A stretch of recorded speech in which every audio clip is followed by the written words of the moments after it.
Throughout history, transformative ideas have often attracted suspicion, resistance, or outright violence from dominant cultures. The early Christians, in the Roman Empire, became a prominent example. Their beliefs defied established religious norms, unsettled political authorities, and ultimately prompted waves of persecution. Today, as transhumanist thought emerges, with its radical ambitions to enhance and even transcend human limitations through technology, a similar question arises: could transhumanists one day experience comparable persecution? To address this, it is essential to recognize both the parallels and the distinctions between these two movements. Early Christianity arose not as a scientific project, but as a spiritual revolution. It offered an alternative cosmology, redefined community bonds, and proclaimed the equality of all souls before God, ideas that undermined existing social and religious hierarchies. The threat early Christians posed was not simply ideological, it was existential, challenging the religious rituals believed necessary for the empire's well-being and refusing to pay homage to Caesar as divine. Christianity's growing influence was met with suspicion, charges of atheism, social ostracism, and legal punishments. Martyrdom became an integral, if tragic, element of Christian identity. Transhumanism, by contrast, is not a faith centered on worship, but a philosophy and movement devoted to the radical use of science and technology in pursuit of fundamentally altering human nature. Its advocates foresee possibilities ranging from abolishing disease and aging to uploading minds onto computers or achieving post-biological existence. There is, at the heart of transhumanism, a reimagining of what it means to be human, one that both excites and disturbs. When Nietzsche declared, "Man is something that shall be overcome," he articulated a proto-transhumanist impulse, the urge to transcend current limitations. Yet, Nietzsche's Übermensch remained metaphorical, while transhumanists seek the literal. This vision of technological transcendence draws fierce skepticism, and sometimes moral outrage, from many quarters. Religious traditions often see attempts to apply God, or radically alter human nature as blasphemous or hubristic. Even secular humanists worry that transhumanism threatens human dignity, equality, and social cohesion. Philosophers from Leon Kass to Jürgen Habermas have argued that accepting radical enhancement technologies could erode the moral frameworks that make communal life possible, producing a world divided not just by wealth or nationality, but by degrees of physical and cognitive modification.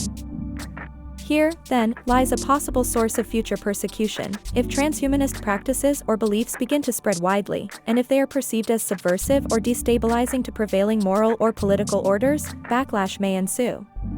The early Christians were reviled not merely for what they believed, but for what they threatened, the fabric of Roman society.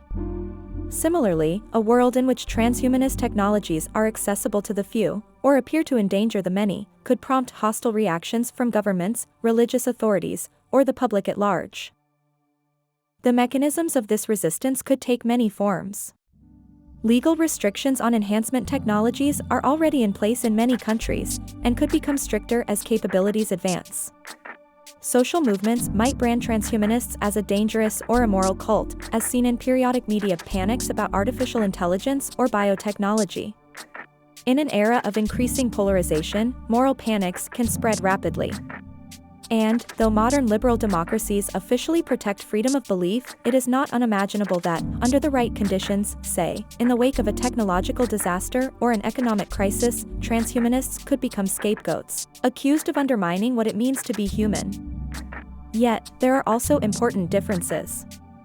Early Christianity's persecution depended on its minority status, its refusal to participate in civic rituals, and the defensiveness of a declining imperial order. Transhumanism, while also a minority outlook, is not organized around sacred rites or dissent from ritual. It is, at least for now, an orientation more than a cohesive community. More crucially, the tools of transhumanism are embedded within modern technoscience, closely watched, regulated, and often celebrated by the mainstream itself. The boundary between a transhumanist and ordinary technophile blurs as technologies like gene editing, neural implants, and advanced prosthetics become normalized, raising the question, at what point does enthusiasm for enhancement cross a line into persecuted difference? Furthermore, the ideals of the Enlightenment, freedom of thought, conscience, and experimentation, exert a powerful influence, at least in principle, in much of the developed world. Where early Christians stood radically apart from their society's values, many of the questions raised by transhumanism, individual autonomy, rational improvement, the reduction of suffering echo, rather than undermine, those liberal norms. This does not mean that persecution is impossible, but that the mechanisms and justifications would likely differ. Nevertheless, technological societies have their own anxieties and taboos. Historical episodes, the Luddite movement, the suppression of heretical science, even the eugenics abuses of the 20th century, show that societies can and do lash out against those seen as threatening communal life or moral boundaries. In a future marked by widening gaps between techno-optimists and techno-skeptics, public fear of the post-human could become a rallying cry for new forms of exclusion. Ultimately, the fate of transhumanists depends on whether their aspirations come to be seen as an extension of broader human desires, health, longevity, flourishing, or as a betrayal of the human condition itself. Should transhumanist projects trigger disaster or breed manifest inequality, opposition may escalate into persecution, especially in societies already primed for cultural or political scapegoating. On the other hand, if they remain incremental and compatible with existing values, persecution may instead take gentler forms: social ridicule, legal limits, or quiet marginalization. The history of new religious and philosophical movements counsels humility in predicting such outcomes. But it also warns that wherever human identity is contested, the urge to punish difference is rarely far away.